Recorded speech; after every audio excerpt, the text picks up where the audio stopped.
What's going on, guys? Dr. Andrew Fix back for another episode here on The Code. Thank you so much for tuning in, joining us, however you're listening to this podcast today.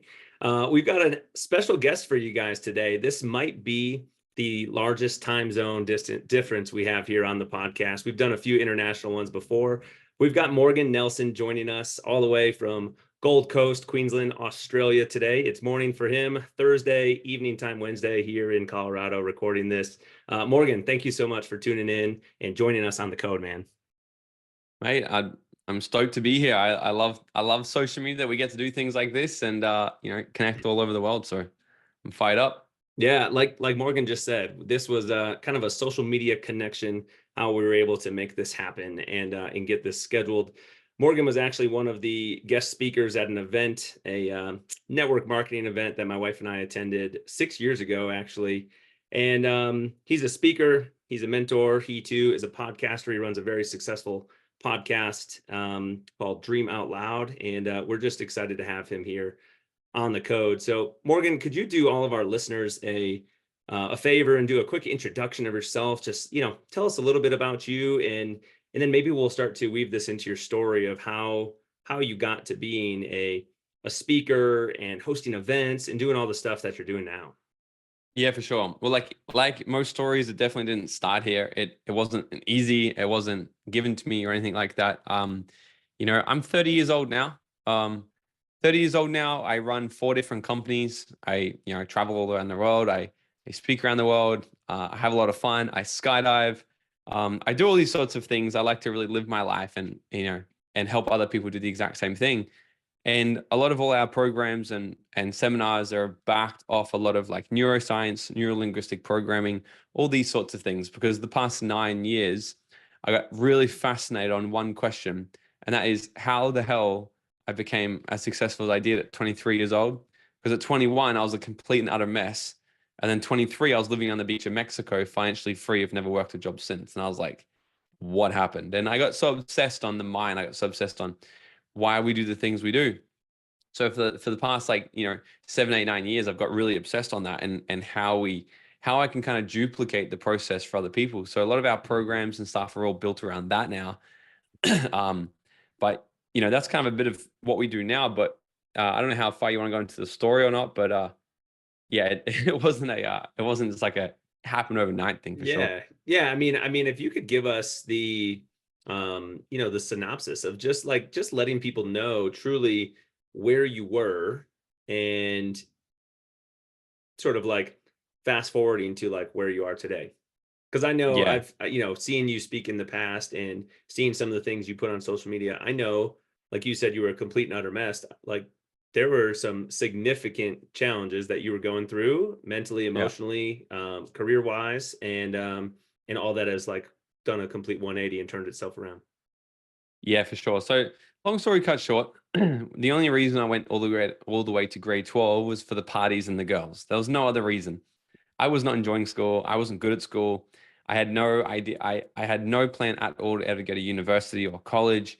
And in Australia, it's not as kind of pushed upon in America. Like over there, it's like you got to go to college, and if you don't, then you're gonna be in jail. And it's not like that as much in Australia. There's a lot more opportunities. And in fact, like if and I hire a lot of people now.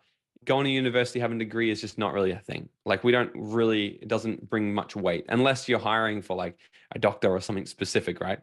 I saw a lot of my other friends kind of go down that. It's still quite pushed upon though. But I looked at it and I was like, I'm not going to do that.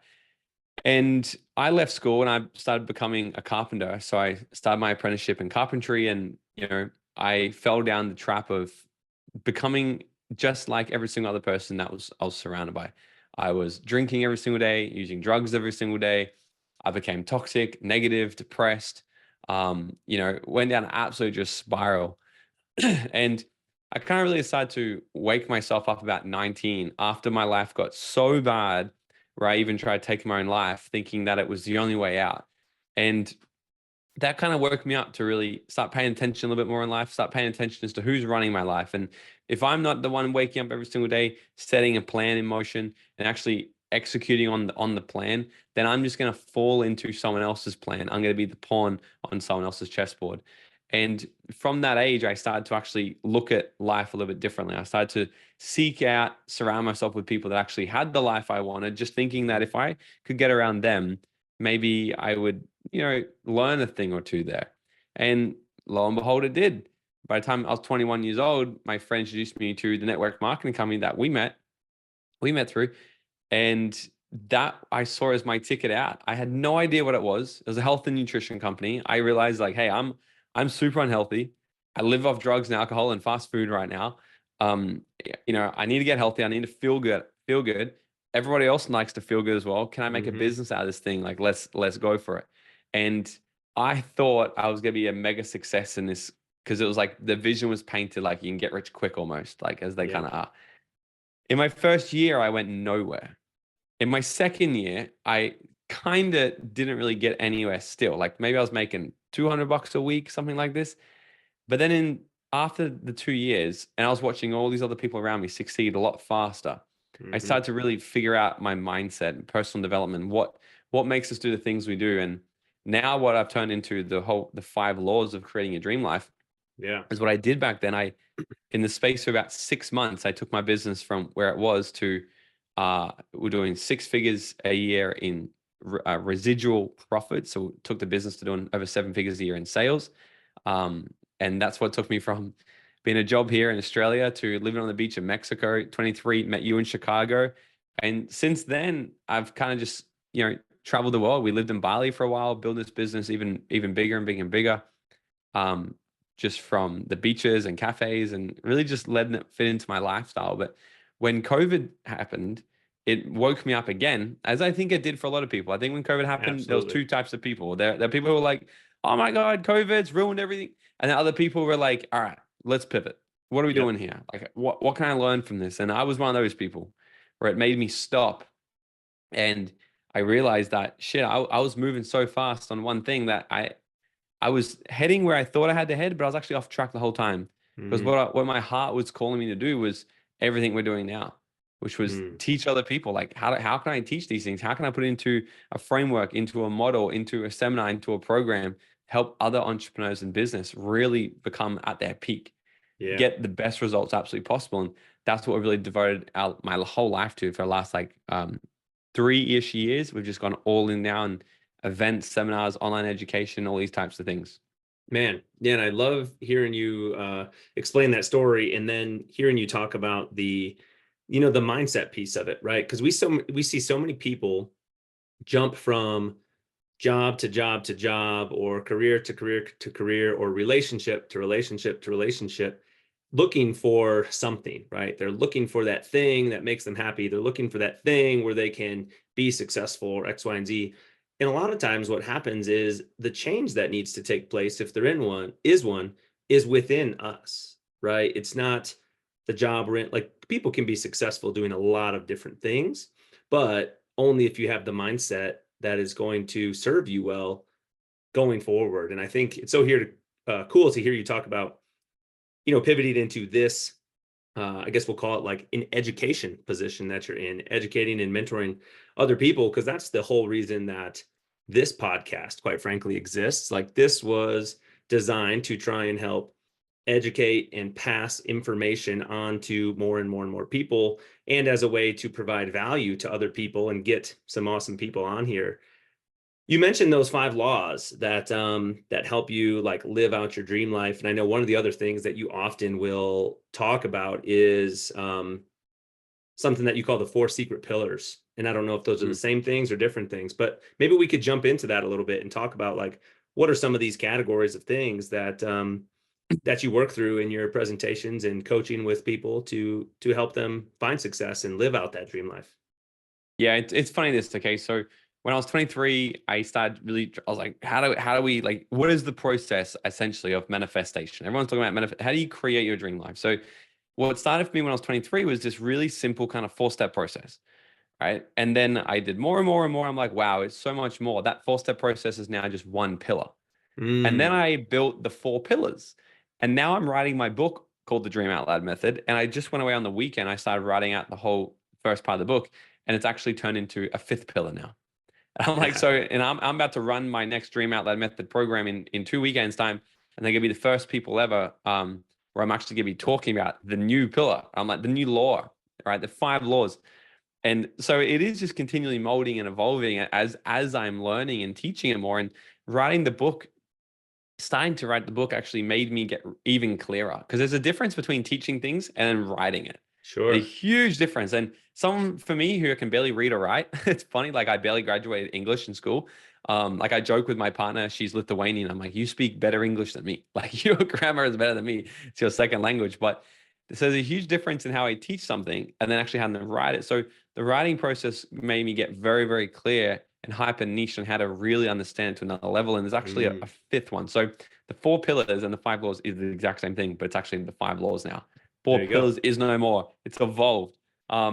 So essentially, I'll do a quick overview, and then we can, like, this whole thing, by the way, is like now turned into a 40-hour program, and we're writing a Yeah. whole book about it. But we can go as deep as we can here. But the first, what I realized is there's really only 5 things you need to create your dream life, and in not really any necessary order, but the first one has to come first, and that is the vision.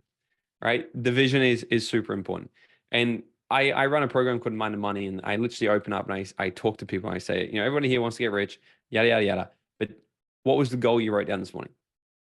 And hardly anyone ever puts down their hand. Like, well, I didn't write down a goal. Great. Mm. That's why you're not hitting the goal, because the number one reason people don't achieve the results they want in their life is because they just simply don't know actually what they want. So we've got to get really clear on actually what a vision is for a couple of reasons here.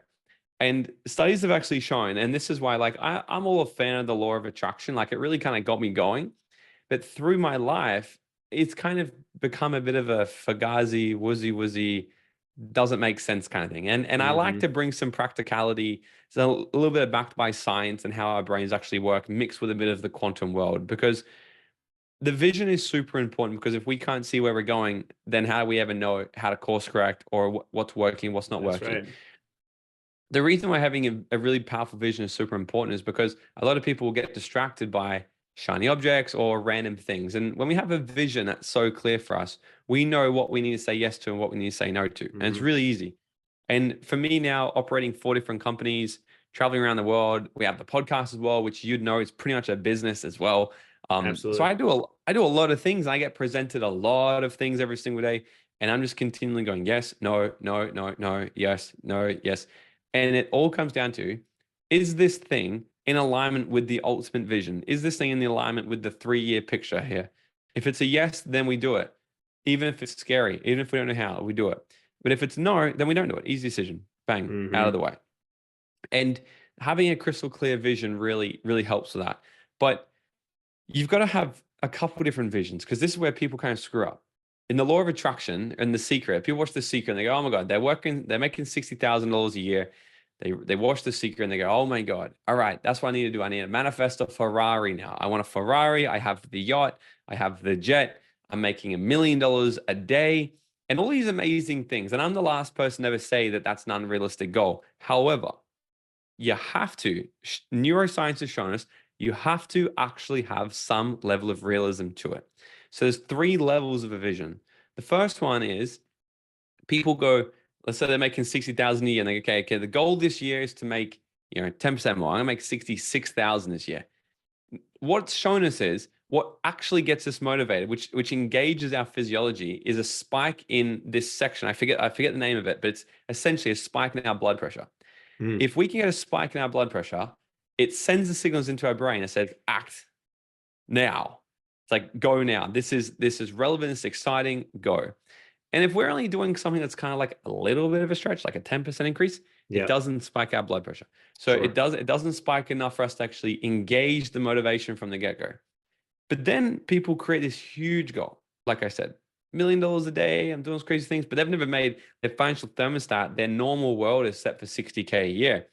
And they said it's so big, it does the exact same effect, where the brain registers it as completely make-believe, not even real, not even doable, and it won't spike the blood pressure.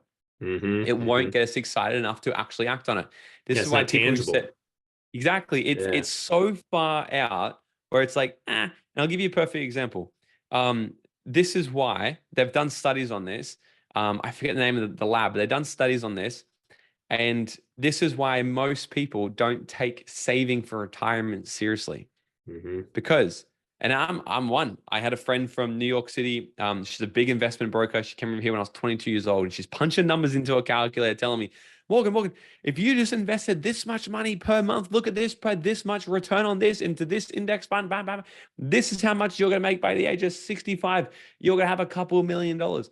And I'm like, you're telling me in 43 years, I'm going to make a couple $1,000,000? Like, that's so not exciting at all because it's so far away. I don't care about it. Yeah. And there's been studies. This is why people don't take saving for retirement seriously, because the reward for them. But if they said, hey, you can get these $2 million if you do X, Y, B really hard, really vigorously for the next month, you'll get it. We're extremely excited because it's the perfect crossover of the right amount goal in the right amount time frame. So we've got to find the crossover of that for the perfect vision. And the perfect vision would be something along the lines of, what is the absolute best you think you could do in the next year? And then just stretch that a little bit more.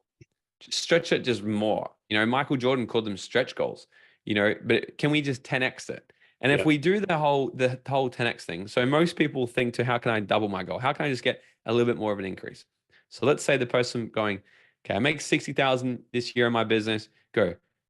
If you really worked hard, can you make 66 next year? Definitely. Okay, good. Could you 10x next year? Can you make 600,000 next year?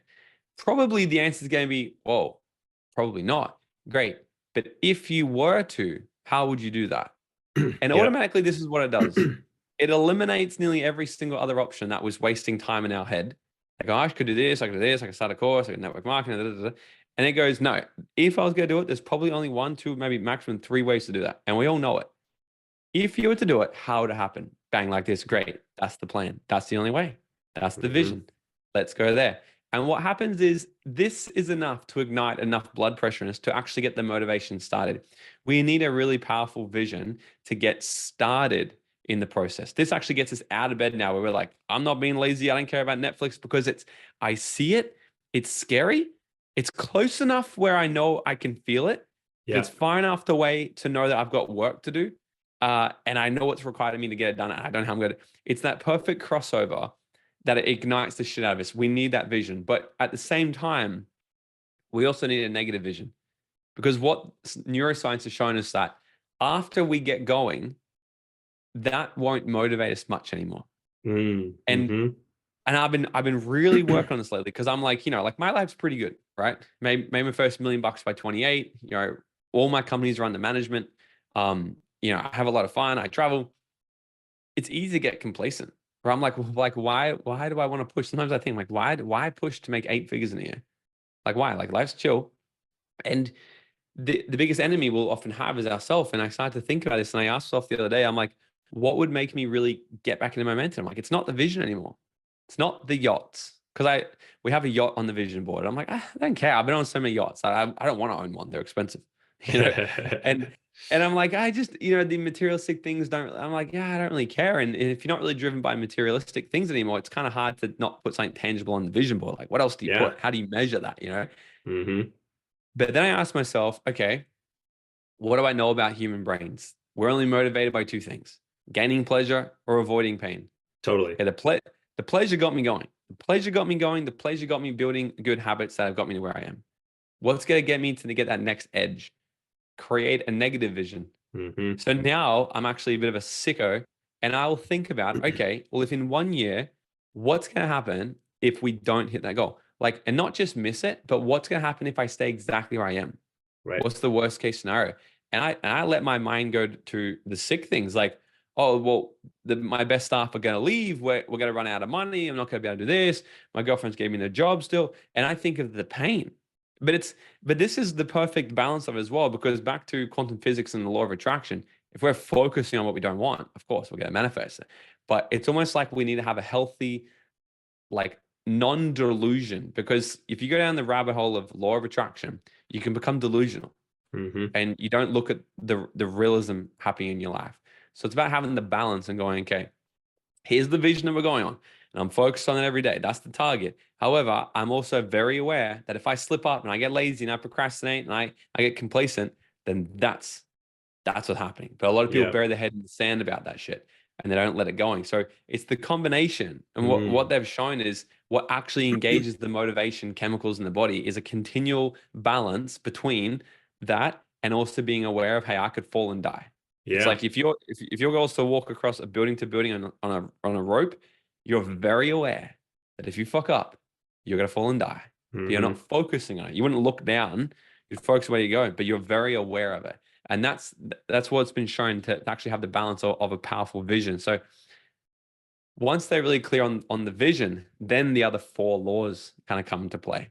Sure. Yeah, that makes sense too, because, people make a lot of decisions for, typically like health, wealth, or relationships. And what we see in our business is it's one of those two things. It's either the pleasure and the, desired outcome that someone wants, or the removal or avoidance of that pain point that, that's one of the two reasons why people choose to come work with us. And it's the same thing. It's like, what are you motivated by? You're motivated by the thing that keeps you hungry, or by the thing you don't want, but that you're trying to stay away Mm, from. So it makes good sense. 100%. I don't know if you want to go into the other ones. Yeah, maybe if we could just touch on each of those. It sounds like, and this makes good sense, that like those four are predicated on having a strong, realistic but very motivating vision. And 100%. without that, the other four are not gonna they're not gonna lead or breed to the same result if you don't have that vision guiding you in the direction that you want to go. 100%. Yeah. So the vision is super important because now you know what to actually act on and align yourself with after. Like if you got the vision perfect, then we can actually devise a plan for it. So the next four laws is the second one is the right environment. Hmm. And again, there's been so many studies on this. Like I'll take you back to the very first psychological test they ever did on human beings. It's called the Ash experiment. And they put four strangers in a room. Three of them were paid actors. One of them was a real person.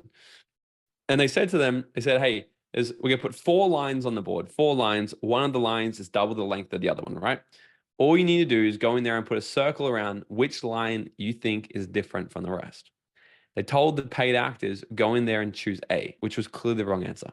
Mm. So they go in, they choose A, and the other guy, he looks at me, he's like, what the hell? What's wrong with you guys? It's C. It's clearly C. And they reset, they do it again. They come in, they choose A again. This time, the second time, he's a little bit more doubtful. And he's like, no, it's C. They do it again. What the hell? He's completely confused. By the time they get to the fourth, fifth, sixth time, every single time they've done it, you know what happens? The guy joins in. Chooses A. Yeah. He circles the same answer. And this is, and people would, and I put this, I did a video on social media about this and went super viral, and people were like, I would never choose that. I would, like, yeah, but you call it a mismatch at first, personality type, which fun fact, all the flat earthers, like I love a good conspiracy theory. Right. So I love a good conspiracy theory. One I can never really get behind is the flat earth though. I'm like, I mean, I've traveled the whole way around the world. I'm like, that for me, and I'm like, but sure. But they did a study on all the flat earthers, and you know what they found? They found that every single person that was a flat earth thinker, it wasn't the fact that they had this evidence or anything like that to be like, this is why I believe it. They actually shown that every single one of these people in this study anyway, they were what was called a mismatch of personality. So these people are the personality types that actually go, it doesn't matter what you say to them. No, it's not that, it's this. Hmm. They have a tendency to want to disagree with what the common are agreeing with anyway. So it's Sure. like, hey, this is a black shirt. And they go, no, it's not, it's charcoal. That's a mismatcher. So the mismatch is the ones who they just don't want to fit into the grain. They're like, Yeah. no. So they're the ones who go, well, if you tell me it's round, then it must be flat. So it's kind of funny. So then the study itself is kind of like biased. Like the theory itself could almost be biased because it's just a lot of personality types. So people are just interesting. So except for those ones who just love to be different anyway, and the Yeah. 99% of people, what's important for them is staying in the pack because that means survival. We think back to the tribal days when we're walking around as cavemen, our brain is, we know if we're walking through the bush to go we're hunting, if Yep. we're with the group of people, we're much safer. If we're That's by right. ourselves, it's very dangerous. So Hmm. even if we think that this path is the right path, we're not going to take it on our own. We're just going to go with the group because it's Hmm. safer. It's all about survival. It's the number one instinct of the brain. keep me alive, keep me away from That's danger, right. keep me alive. So people start to do behaviors and comply to things. We saw it through COVID. I'm not sure what it was like over there, but in Australia, it Hmm. was it was it was hectic where it was a big divide because Australia is a very free country. Like we're very like, don't tell me what to do. We're very relaxed. So there was a huge divide of people who were like, I'm not getting vaccinated.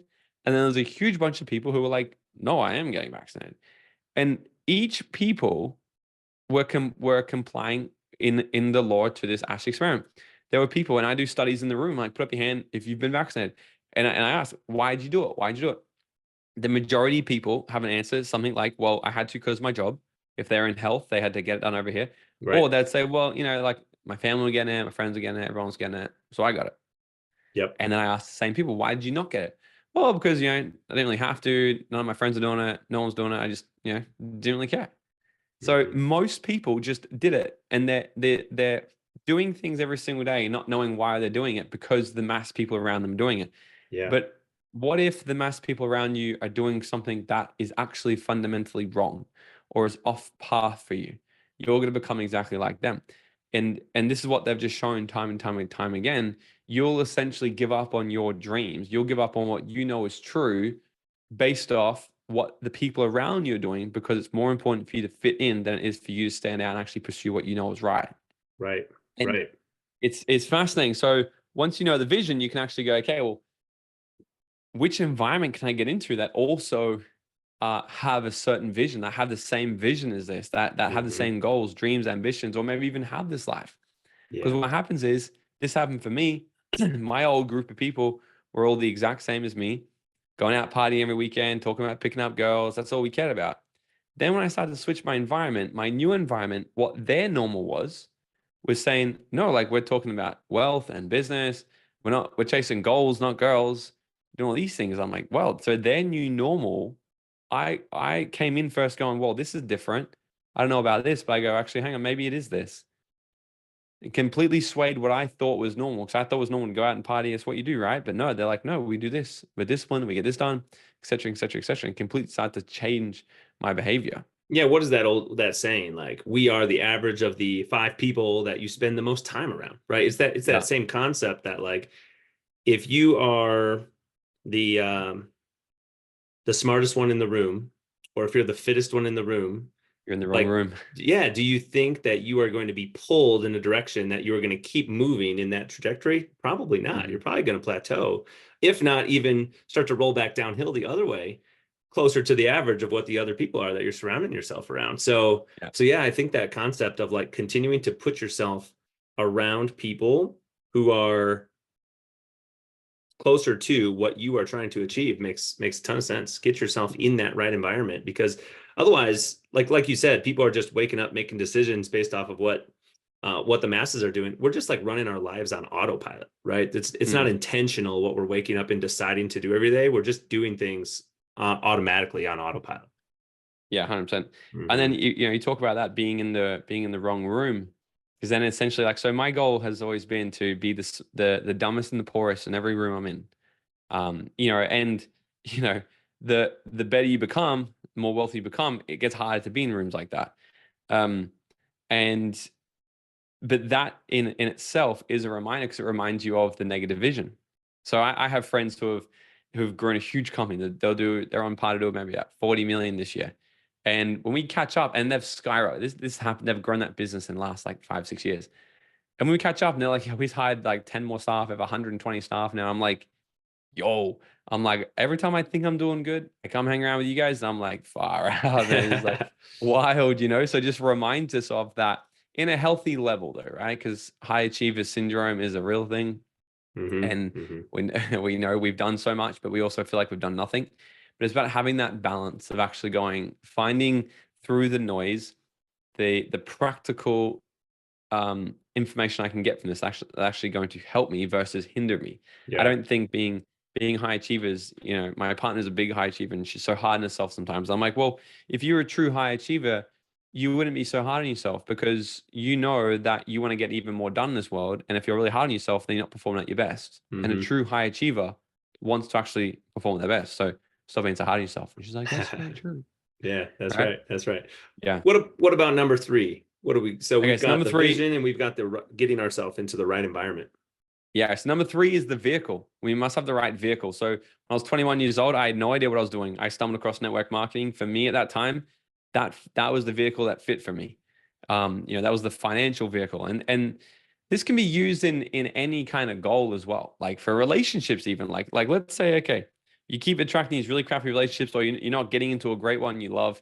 You go, great, okay, what's the vehicle? Like, let's get actually clear on the type of person, the specific person, the values of the person, the habits of the person. What are my non-negotiables? What will I what will I not tolerate?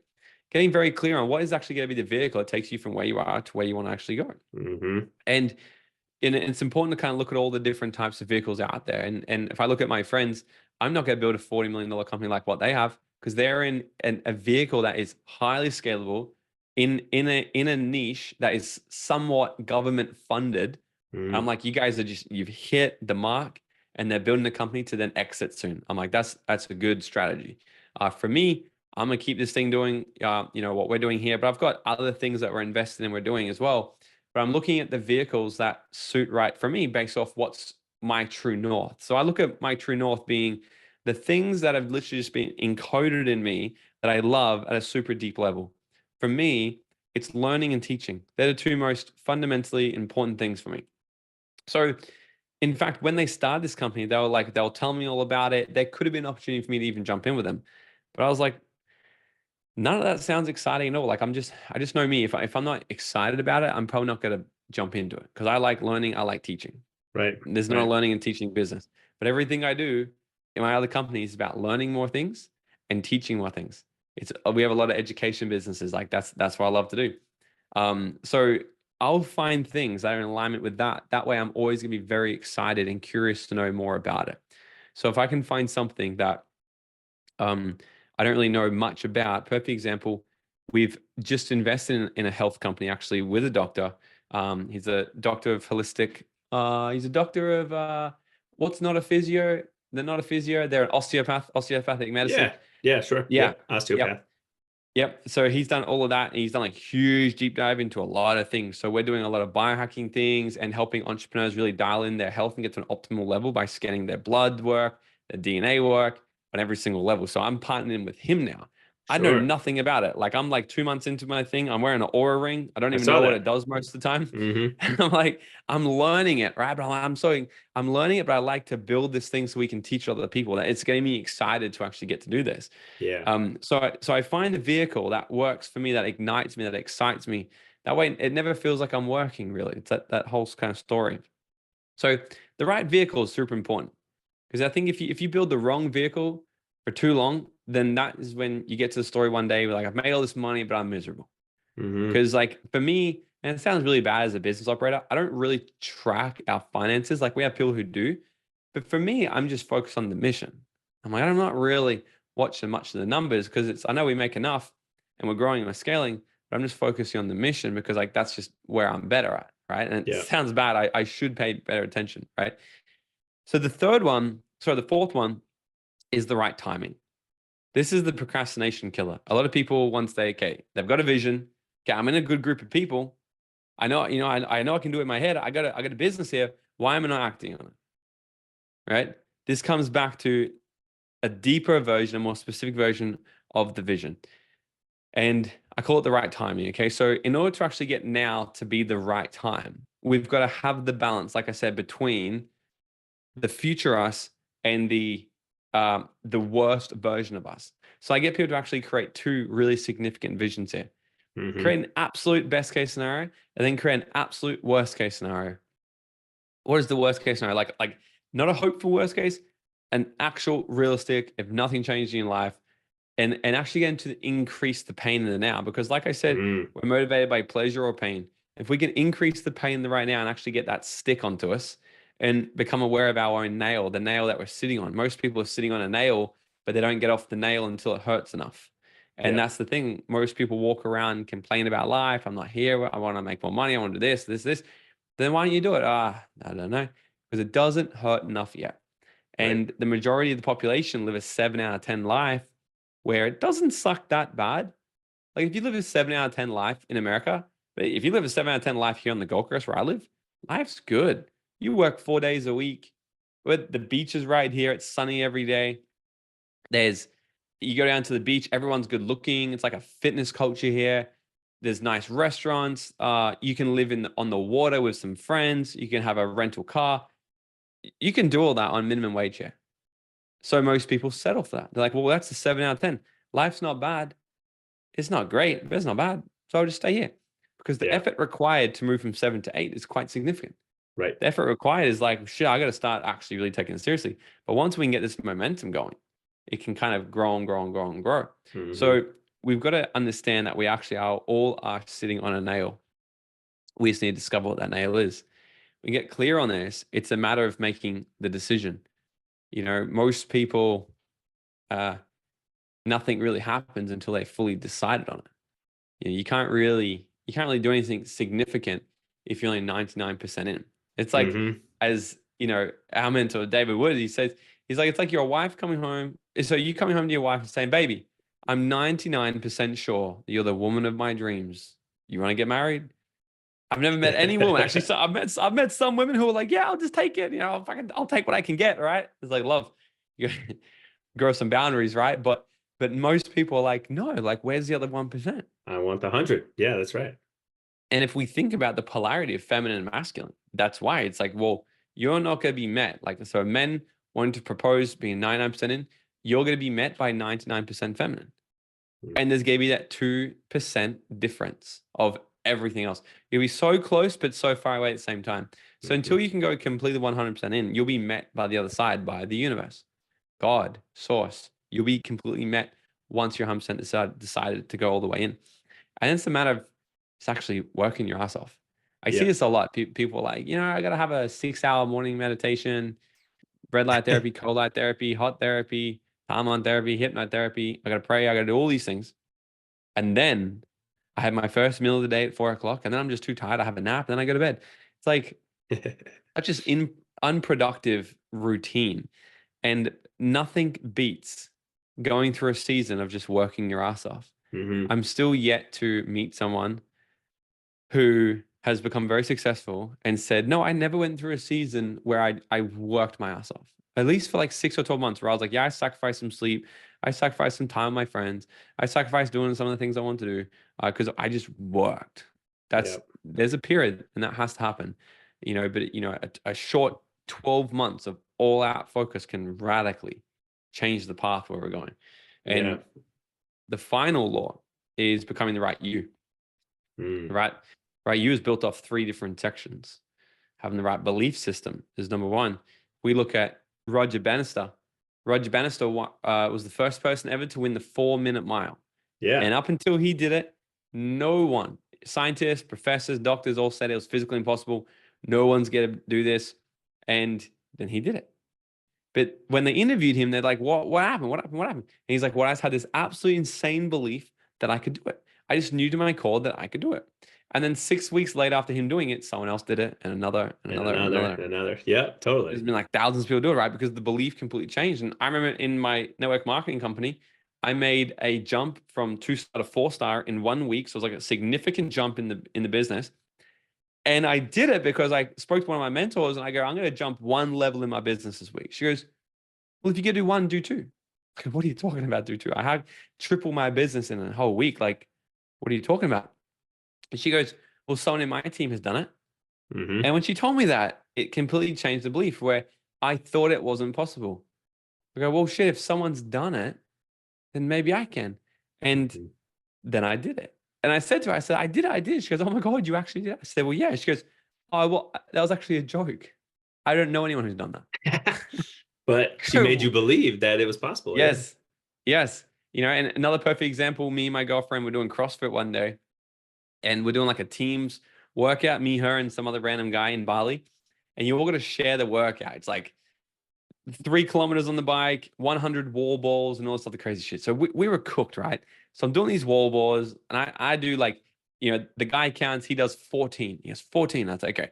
I get to the wall, and I get to I get to, I think 15 or 16. So I might try and get an even number. So if I can get 16, now we're at 30 for the team. Then we, Simone can do a round. Then we've just got like one more round each. Then we can really smash this out. Yeah. I drop the ball and I go 16. And Simone goes, how many did you do? I said 16. And the music's loud. And she goes, okay. And she's gone. Bang, bang, bang, bang. And I'm watching her and I'm like, she's doing a lot. She's gone for more than 16 minutes. She's gone for 20. Keep going. Turn back around. She's still going. And I didn't want to stop her, right? Because it's all for the team. Like, hey, keep going, baby. Keep going. And she finally gets to the end and she drops it on the ground and she goes, 60. I go, what did you just say? She goes, 60. How many do we do it? I'm like, I said 16. And she thought I said 60. And her whole belief was that he just did 60. So can I. And it hit me. I'm like, holy dooly. Where else in all of our lives are we completely limiting ourselves based off what we think is actually possible? Mm-hmm. What I've seen is and this is being generous, we're usually working to about 40% of our true potential at any given moment. When we think we're done, when we think we're great, we're like nearly 40%. There's so much more, and it all comes down to the absolute, belief that it's possible. And Mm-hmm. sometimes people come to me and like, I just don't believe in myself yet. That's okay. You probably won't believe in yourself until you've done the thing. You need to collect evidence. But can you see someone else who's done the thing you want to do and believe that it's possible? That's it. Can you believe that it's attainable? Because if you can believe that it is possible, then all you've got to do is figure out the right skill set and mindset and work ethic to get it. That's it. Yeah. Yeah. It's Sort you're of in back to control of that. all those things. And sort of back to that vision piece. Like, if you can see that it's possible because somebody else has already done it, even if you don't know exactly what the blueprint is, that can spark that fire within you, because it's not viewed, like you said, by your brain as being so make believe and unrealistic that you set the vision way too far. Yeah. And that 4-minute mile story is so funny. It's like, I don't even know the number, but just tons of people have run that now. I mean, shoot, it's hard to run fast here like that at elevation, but we've got like high schoolers here that are running these amazing fast times in Colorado. It's just the caliber of the athleticism now that people have done these things, and the track record and the belief is out there. It's just unreal what people continue to do. People amaze me, man. Like there's that English fellow who just ran the entire African. Did you see that? Oh no, I don't think I have. I'll have to look it up. Dude, I forget his name. Just Google it. He literally ran the entire length of Africa in a year. He ran over a marathon every day for 362 days or something. Oh my gosh. And he ran he got robbed along the way. He had immigration problems along the way because he's crossing countries. Yeah. And I think his Instagram's like the hardest geezer or something. Okay. But you literally like a marathon or more every single day. It's just crazy, Unreal. right? And then sometimes people go, I don't know if I can go and sell my product. It's like, bro, like the one thing stopping you is the fact you just tell yourself you can't. It's that Henry Ford quote, right? Yeah. So then the values are the things that drives all our behavior. Most people get conflicted between what we believe is true and what's actually most important to us. But the final part to becoming the right you is if people only get one thing from this, it's everyone can adopt this. And it's just having the right attitude. That's it. Like what I've found is there's only 3 different types of people at any given moment.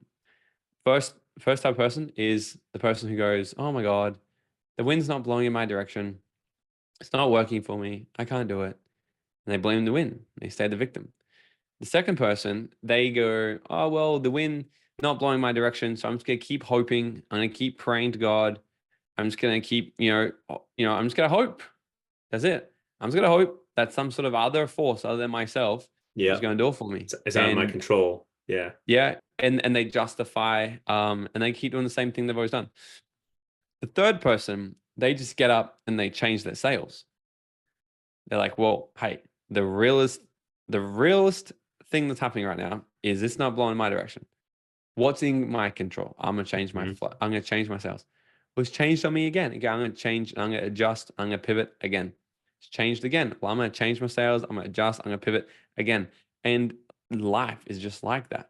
Yeah. Like, unfortunately, it's never like, I almost convinced myself a while ago that I was going to get to the finish line soon. where all the problems in my life and business would disappear. And I'm like, once I just get this done, it's all it. Once I hire this person, it's done. And then I'm like, why in any world would I think that any of these problems would ever disappear? Like there's Yeah. always going to be problems, especially with the bigger goals, the biggest things we're bringing in. They're always going to be there. But all I got to do is I got to become better. That's Hmm. it. If I can become a Yeah. better person, I can deal with them. I can handle them better. But the problems are always going to be there. And Yeah. sometimes it's easiest for us to think that they got to disappear.